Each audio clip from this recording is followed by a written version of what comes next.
नमस्कार। शुरुआत इस वक्त की बड़ी सियासी खबर से। वाराणसी में कौमी एकता दल ने कांग्रेस पार्टी को समर्थन देने का ऐलान कर दिया है।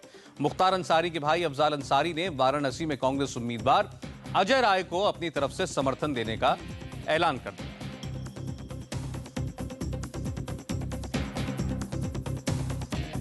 हमारे साथ कौमी एकता दल के राष्ट्रीय अध्यक्ष अफजाल अंसारी मौजूद हैं। एक बहुत ही महत्वपूर्ण ऐलान की बात चल रही है, उस पर बात करते हैं। अफजाल साहब, बनारस का जो चुनाव है, आपने क्या तय किया? आपका दल किसके साथ जा रहा है? एकता मंच है 7 पार्टियों का। मुख्तार अंसारी चुनाव लड़ने वाले थे, हम लोगों ने हटा लिया कि बनारस में मोदी आए हैं खुराफात कराने के लिए चुनाव लड़ने बाहर से। समर्थन किसको दे रहे हैं आप? हम लोग कांग्रेस पार्टी का वो कैंडिडेट जो मुकामी कैंडिडेट है। इन दोनों बाहर से आए हुए मुसाफिरों का टिकट कटवाने के लिए कांग्रेस पार्टी के मुकामी कैंडिडेट का समर्थन कर। अजय राय का समर्थन आप कर रहे हैं? हाँ। इतना लंबा वक्त आपने क्यों लिया? आप लगातार वेट करते रहे और आपकी बातचीत अजय राय से पहले भी चल रही है। आप हमको बताइए, मुझे मालूम नहीं किस तारीख में सिंबल अलॉट हुआ है।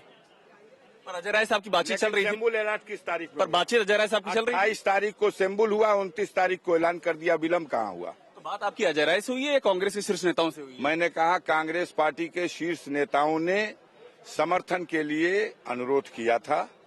मैंने भी महसूस किया, हमारे एकता मंच के साथियों ने महसूस किया कि आखिर अंतोगत्वा दिल्ली की लड़ाई में कांग्रेस पार्टी ही मोर्चा लेगी। राहुल जी की ओर से कुछ आपको संदेश दिया गया इस बारे में?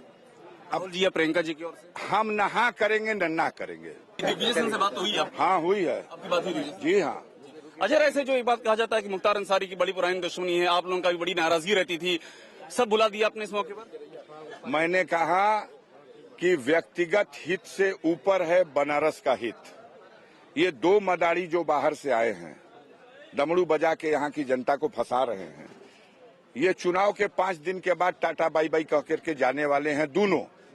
तो हम लोग स्थानीय जो है उसको ताकत देने का काम कर रहे हैं। फिर 4 महीने में चुनाव होना है, ये दोनों चले जाएंगे, जीतने वाला भी हारने वाला भी।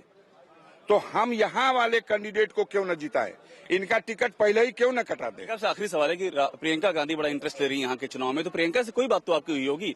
अच्छा, अगर प्रियंका से बात भी हुई होगी तो हम आपको काहे को बताएं? आप हमको नहीं, आप जनता के लिए, आप यहाँ जनता को एड्रेस। हम काहे को बताएं? हम बताएंगे। बात हो गई तो आप उससे जाके पूछिएगा, आप बतियाई थी अफजाल साहब से, क्यों फंसा रहे हैं भाई? बात हो गई है, हम लोगों की बात है। आप इस बात को खारिज नहीं कर रहे हैं कि आपकी बात राहुल या प्रियंका? हाँ, नेताओं की हो सकता है। हमारे बाप दादा कांग्रेस में रहे। Doctor Mukhtar Ansari Indian national Congress के प्रेसिडेंट थे 1926-27 में। उस समय पंडित नेहरू महासचिव हुआ करते थे। जी सर। अफजाल अंसारी इस बात को एकदम स्पष्ट कर रहे हैं कि कांग्रेस को समर्थन देंगे। इस बात को साफ तौर पे नहीं कह रहे हैं कि कांग्रेस में किसने संपर्क किया। दिग्विजय सिंह का नाम ले रहे हैं, राहुल और प्रियंका के नाम पर ना हाँ कर रहे हैं ना कर रहे हैं। कुल मिलाकर के बनारस की जो राजनीतिक लड़ाई है ये बेहद ही दिलचस्प होती जा रही है। कैमरा मनोज ओझा के साथ अभिषेक उपाध्याय, इंडिया टीवी, बनारस।